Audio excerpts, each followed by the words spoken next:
के इस YouTube channel पे बहुत बहुत स्वागत है। चलिए शुरू करते हैं हम कक्षा 9 के गणित में आज का जो हमारा टॉपिक है बहुपद। बहुपद की चर्चा करने से पहले कुछ चीज़ों का हम चर्चा करना आवश्यक समझते हैं। जो कुछ टर्म्स, कुछ पद जो हैं आगे चर्चा में आएंगे तो उनकी बात हम कर लेते हैं। पॉलिनोमियल से पहले क्या है? चर और अचर। चर और अचर यह टर्म हम यूज करेंगे, आगे परिभाषा में समझ लेते हैं। तो चर और अचर क्या है? वेरिएबल और कांस्टेंट। देखते हैं क्या है। चर सभी अक्षर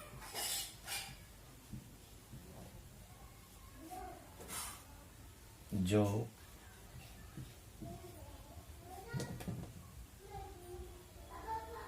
अपना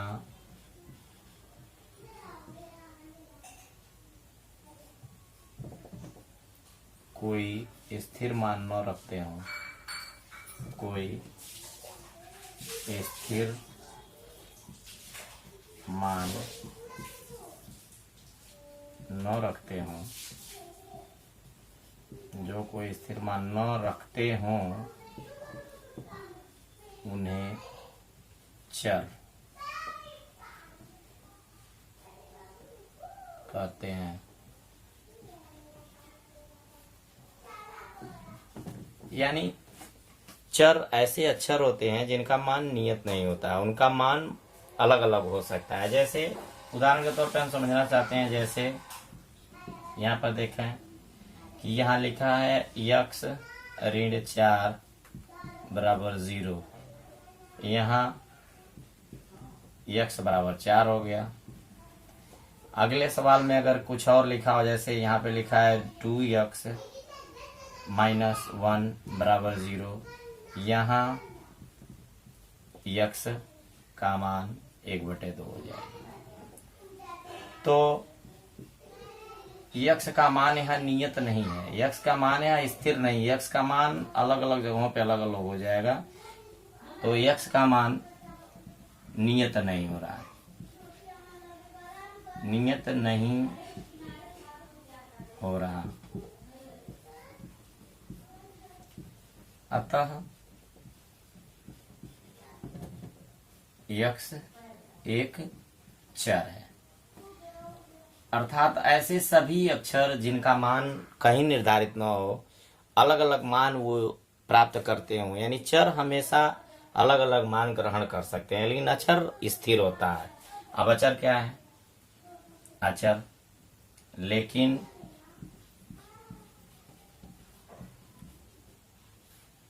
अचर नियत होते हैं, नियत होते हैं। जैसे 1 2 3 4 ABC।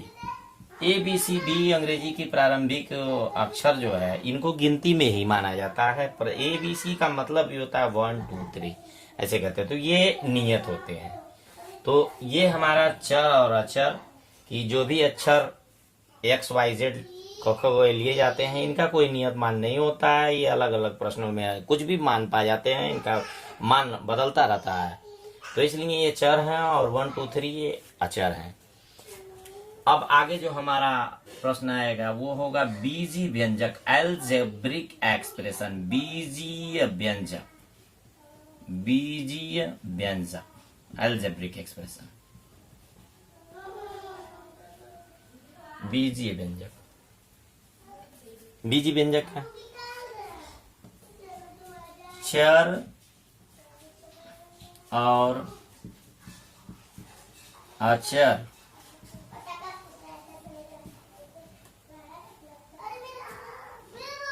से मिलकर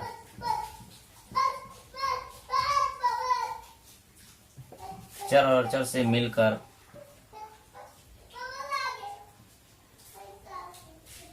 बना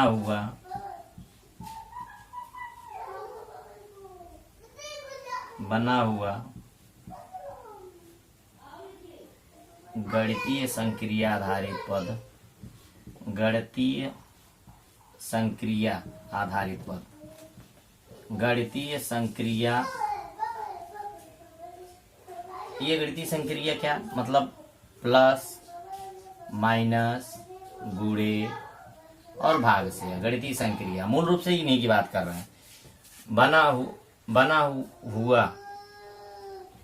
हुआ शब्द है, बना हुआ गणितीय संक्रिया आधारित पद, आधारित व्यंजक कह लीजिए, आधारित व्यंजक बीज गणितीय व्यंजक कहलाता है। बीज गणितीय व्यंजक कहलाता है। बीज गणितीय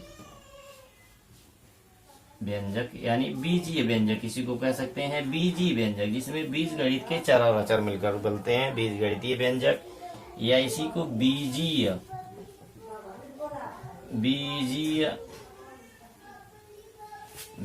व्यंजक भी कहते हैं। बीजीय व्यंजक भी कहते हैं। बीजीय व्यंजक भी कहते हैं।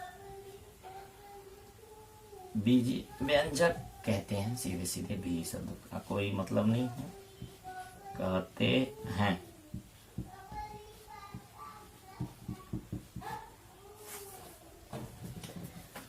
जैसे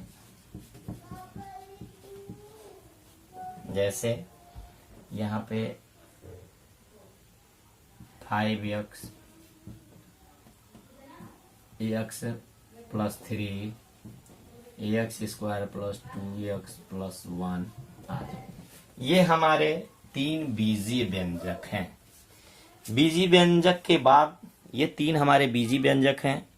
अब बीजीय व्यंजक के बाद हम थोड़ा सा बात करते हैं कि गुणांक, कोएफिशिएंट, गुणांक, कोएफिशिएंट गुणांक।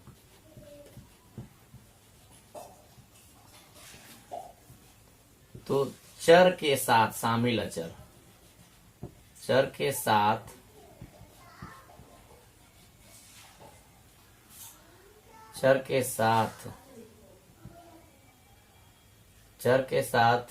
लगा हुआ,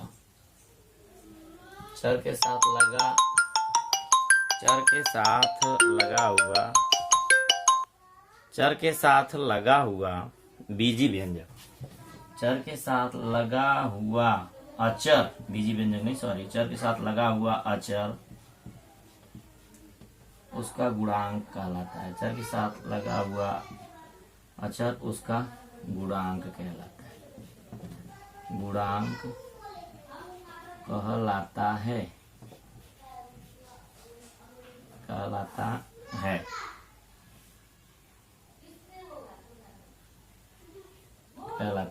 अब देखते हैं, जरा इसकी बात करते हैं। चर के साथ लगा हुआ अचर उसका गुणांक कहलाता है। अब इसकी बात हम करते हैं, थोड़ा देखते हैं उदाहरण द्वारा इसको समझते हैं। चर के साथ लगा हुआ अचर उसका गुणांक कहलाता है, उसको एक उदाहरण द्वारा समझ लेने का प्रयास करते हैं। चर के साथ लगा हुआ अचर उसका गुणांक कहलाता है, समझने का प्रयास करते हैं, कहलाता है।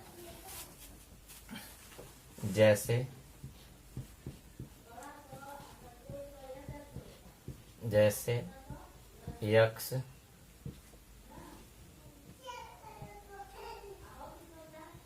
y स्क्वायर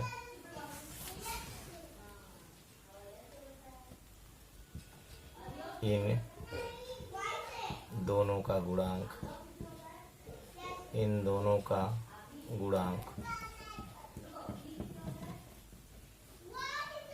एक है।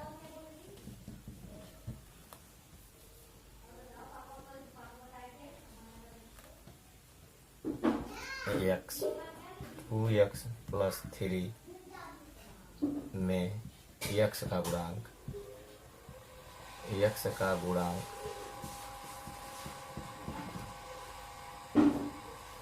3 में x का गुणांक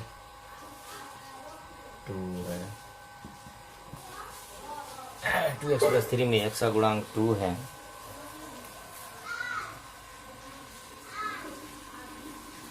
x/2 में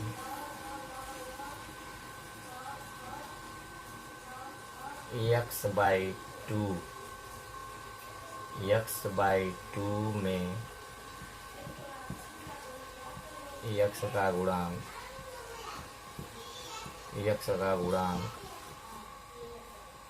1/2 है।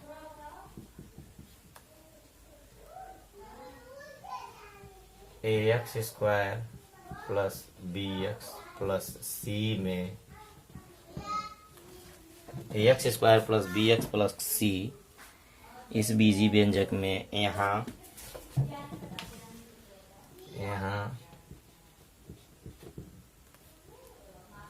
a और b क्रमशः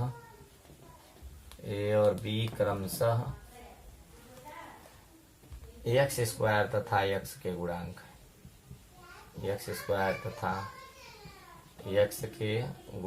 है।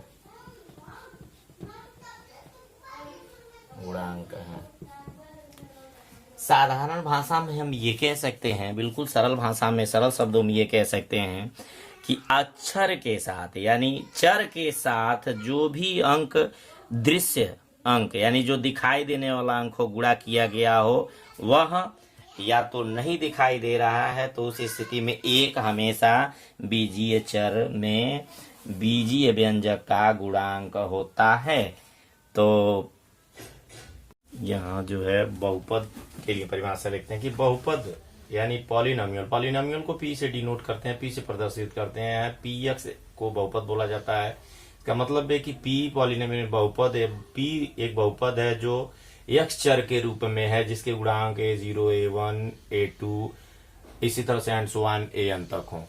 तो इस प्रकार के जो भी बीजी व्यंजक होंगे, जो एल्जेब्रिक एक्सप्रेशन होंगे, उन्हें हम जो है बीजी व्यंजक को बहुपद कहेंगे, जहां पर a0 a1 a2 an ये सब वास्तविक संख्याएं हैं जो बहुपद के गुणांक हैं।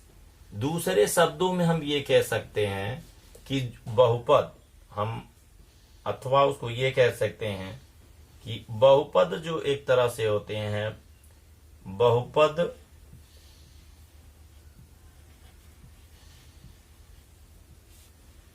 बीजी व्यंजकों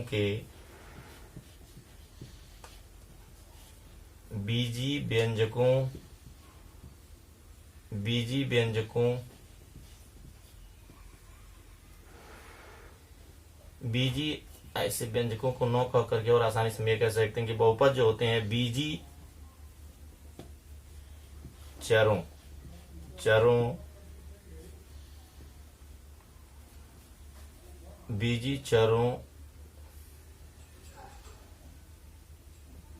और अचरों से बने, मतलब ये कहते हैं बहुपद जो होते हैं बहुपद बीजी चरों और अचरों से बने पदों के जोड़ और घटाव के व्यंजक हैं। यानी हम ये कह सकते हैं कि कई पद जो है बीजगणित के चर, बीजीय जो चर हैं, जो बीजी चर और अचर से मिलकर के जो पद बनते हैं, उनको जो है पदों के जोड़ और घटाव के क्रिया को ही, के व्यंजक को ही बहुपद कहा जाता है। बस एक ही शर्त है, बहुपद कहा जाएगा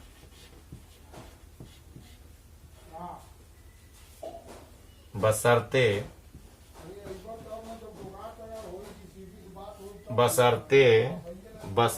बीजीय जो है कहेंगे बहुपद बीजी चरों और अचरों से बने पदों के जोड़ और घटाव के व्यंजक बहुपद कहा जाएगा। बहुपद यानी बीजी चरों और अचरों से बने पदों के जोड़ और घटाव के व्यंजक बहुपद कहा जाएगा, का व्यंजक, यहाँ थोड़ी सी सब, का व्यंजक बहुपद कहा जाएगा बशर्ते चर की घात धनात्मक हो, चर की घात धनात्मक हो, चर की घात धनात्मक हो।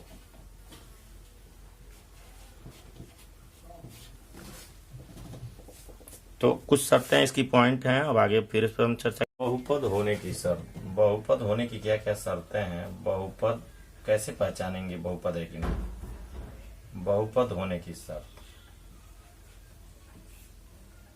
बहुपद की शर्त देखिए, सभी, पहली चीज कि सभी बीजगणितीय व्यंजक बहुपद नहीं हो सकते, लेकिन सभी बहुपद बीजीय व्यंजक रहेंगे।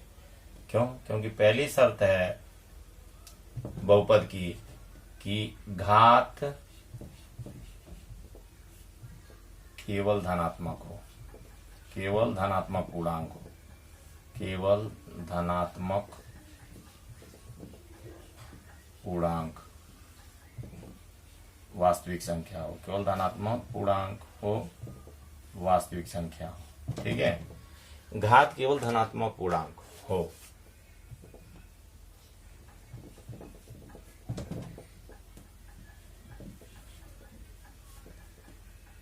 चर घात भिन्नात्मक न हो, भिन्न न हो, चर घात भिन्न न हो। तो इस प्रकार जो है बहुपद हो जाएंगे। बहुपद के प्रकार पदों के आधार पर, पदों की संख्या के आधार पर, पदों की संख्या के आधार पर, पदों की संख्या के आधार पर, पदों की संख्या के आधार पर बहुपद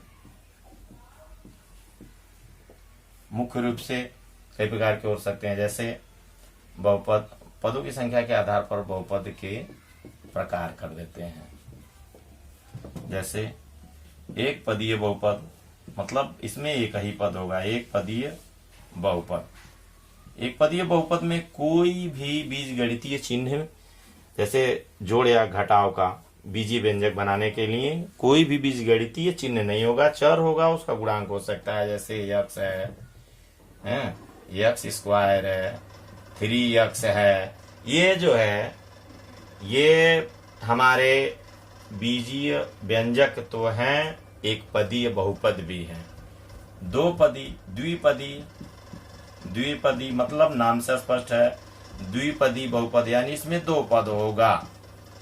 अब दो पद कैसे होगा, x + 2 ये भी दो पद है, x² + x ये भी द्विपदी है, x 3 + 1 ये भी द्विपदी है।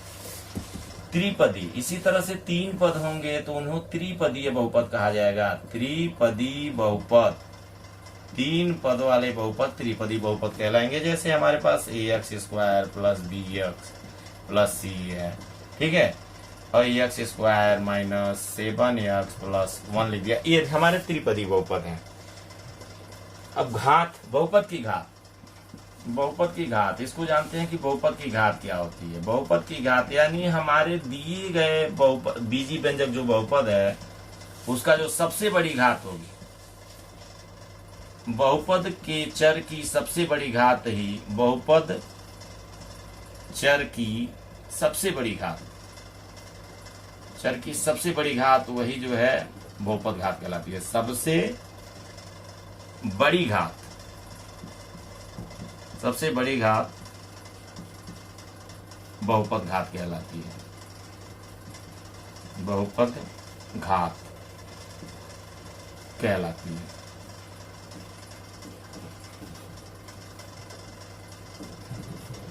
जैसे इसको उदाहरण द्वारा समझते हैं। जैसे कि हमारे पास लिखा है ax² + 7x + 5, तो यहाँ बहुपद की घात, जो बहुपद घात है वो यहाँ पे यक्स की सबसे बड़ी घात ये हमारी जो है 2 है, तो यहाँ बहुपद घात जो होगा वो बहुपद घात, बहुपद घात यानी 2 हो गया, यानी 2 घात वाली ये बहुपद है।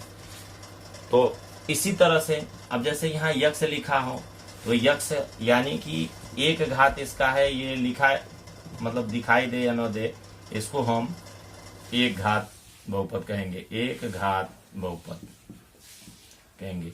तो इस तरह से इस बहुपद की घात एक हो गई। तो ऐसे हमारे बहुपद की घात हो गई कि बहुपद की घात एक हो गई। अब अगला जो हमारा पॉइंट है बहुपद की घात के साथ साथ अब आगे जो हमें जानना है कि पहले चैप्टर में हमें यही पढ़ना होगा कि बहुपद कौन है कौन नहीं है। तो आगे उसके बाद जो है हम पढ़ेंगे आगे बहुपद